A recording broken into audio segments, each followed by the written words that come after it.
ನಮಸ್ಕಾರ, ನಾನು ಅನುಪಮ. ಇವತ್ತು ನಾನು ನಿಮಗೆ ಬುಡುಮಿಕಾಯಿ ಉಪ್ಪಿನಕಾಯಿ ಒಂದ್ಸರಿ ತೋರಿಸಿದ್ದೆ. ಇವತ್ತು ಅದಕ್ಕೆ ಬುಡುಮಿಕಾಯಿ ಚಟ್ನಿನ ಹೇಗೆ ಮಾಡೋದಂತ ತೋರಿಸ್ತೀನಿ. ಇದು ಬಹಳ ಸುಲಭ. ಆಮೇಲೆ ತಾಲಿಪಟ್ಟು, ಅಕ್ಕಿ ರೊಟ್ಟಿ, ಚಪಾತಿ, ಜೋಳದ ರೊಟ್ಟಿಗೂ ಎಲ್ಲದಕ್ಕೂ ಬಿಸಿ ಅನ್ನಕ್ಕೂ ಬಹಳನೇ ರುಚಿಯಾಗಿರ್ತದೆ. ಬರೀ ಇದು ಹೆಂಗೆ ಮಾಡೋದಂತ ನೋಡೋಣ. ಫಸ್ಟ್ ನಾನು 4 ಬುಡುಮಿಕಾಯಿ ತೊಗೊಂಡಿದ್ದೀನಿ. ಇಲ್ಲಿ ಬೆಂಗಳೂರೊಳಗೆ ಸಣ್ಣದೇ ಸಿಕ್ಕಿತ್ತು, ಹೀಗಾಗಿ ತೊಗೊಂಡಿದ್ದೆ. ಇದು ನೀವು ಬೇಕು ಅಂದರೆ ಬೀಜನ ಒಂದೊಂದು ಸರಿ ಬೀಜ ಕಹಿ ಇರ್ತಾವೆ, ಅದಕ್ಕೆ ಒಂದು ಸರಿ ಟೇಸ್ಟ್ ನೋಡಬೇಕು. ನನಗೆ ಅಷ್ಟೊಂದು ಇಷ್ಟ ಆಗಲ್ಲ ಅಂತ ನಾನು ಬೀಜ ತೆಗೆದು ಬಳಸ್ತೀನಿ. ಫಸ್ಟ್ ಇದು ಎಲ್ಲದರದ್ದು ಬೀಜ ತಗೊತೀನಿ.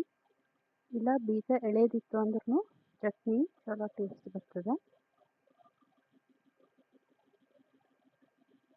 ಈ ಥರ ಬೀಜ ತಗೋಬೇಕು ಎಲ್ಲದರದ್ದು.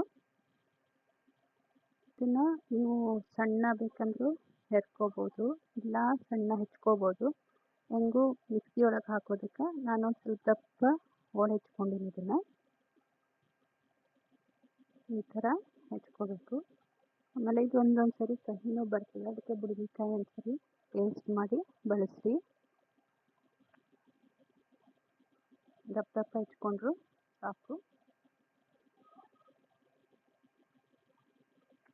ನೋಡ್ರಿ, ಈ ಥರ ಹೆಚ್ಕೊಂಡಿನಿ. ಇದನ್ನು ಇದು ಮಿಕ್ಸಿ ಒಳಗೆ ಹಾಕ್ಕೊಂಡು ನೀವು ಬೇಕಿದ್ರೆ ಒಣ ಕೊಬ್ಬರಿನ ಹಾಕ್ಕೋಬೋದು. ನಾನು ಹಸಿ ಕೊಬ್ಬರಿ ಹಾಕ್ಕೊಂಡಿನಿ. ಇದು ಒಂದು ಅರ್ಧ ಬಟ್ಲಕ್ಕಿಂತ ಸ್ವಲ್ಪ ಕಡಿಮೆ ಹಸಿ ಕೊಬ್ಬರಿ ಹಾಕ್ಕೊಂಡಿನಿ. ಒಣ ಕೊಬ್ಬರಿ ಹಾಕ್ಕೊಂಡ್ರೂ ಚಲೋ ಟೇಸ್ಟ್ ಬರ್ತದೆ. ಒಂದು ಸ್ವಲ್ಪ ಸಾಸಿವೆ ಪುಡಿ, ಇಲ್ಲಾಂದರೆ ಸಾಸಿವೆನೂ ಹಾಕ್ಕೋಬೋದು. ಆಮೇಲೆ ರುಚಿಗೆ ತಕ್ಕಷ್ಟು ಉಪ್ಪು.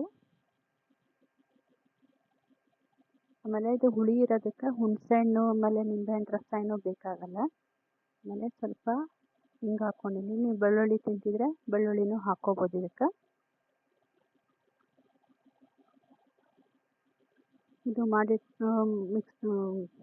ರುಬ್ಬಿಟ್ರೆ ಇದು ಫ್ರಿಜ್ ಒಳಗೆ 4ರಿಂದ 5 ದಿನದವರೆಗೆ ಕೆಡಲ್ಲ, ಚಲೋನೇ ಇರ್ತದೆ. ಆಮೇಲೆ ಕಾಶ್ಮೀರಿ ಲಾಲ್ ಮಿರ್ಚ್ ಖಾರ ಪುಡಿ ಹಾಕ್ಕೊಂಡಿನಿ. ಒಂದು ಸ್ವಲ್ಪ ನೀರು ಹಾಕ್ಕೊಂಡು ಭಾಳ ಸಣ್ಣ ಏನು ಗ್ರೈಂಡ್ ಮಾಡ್ಕೋದು ಬೇಕಿಲ್ಲ, ಈ ಥರ ಮಾಡ್ಕೊಂಡಿನಿ. ಈಗಿದೆ ಒಂದು ಬೌಲಿಗೆ ಹಾಕ್ಕೊತೀನಿ.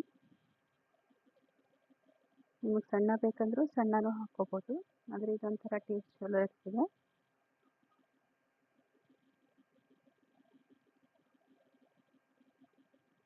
ಈಗ ಇದಕ್ಕೊಂದು ಒಗ್ಗರಣೆ ಮಾಡ್ತೀನಿ. ಈಗ ಒಂದು ಸ್ವಲ್ಪ ಎಣ್ಣೆ ಬಿಸಿ ಮಾಡ್ಕೊಂಡಿದ್ದೆ.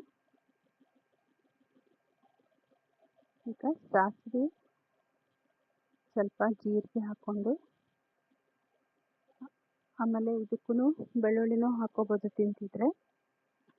ಒಂದು ಸ್ವಲ್ಪ ಕರಿಬೇವು, ಒಂದು ಅರ್ಧ ಒಣಮೆಣ್ಸಿನ್ಕಾಯಿ, ಸ್ವಲ್ಪ ಹಿಂಗೆ ಹಾಕ್ಕೊಂಡು ಇದಕ್ಕೆ ಮೇಲೆ ಒಗ್ಗರಣೆ ಕೊಟ್ಟರೆ ಚಟ್ನಿ ರೆಡಿ. ಇದು ಭಾಳನೇ ಸುಲಭವಾಗಿ ಮಾಡ್ಬೋದು.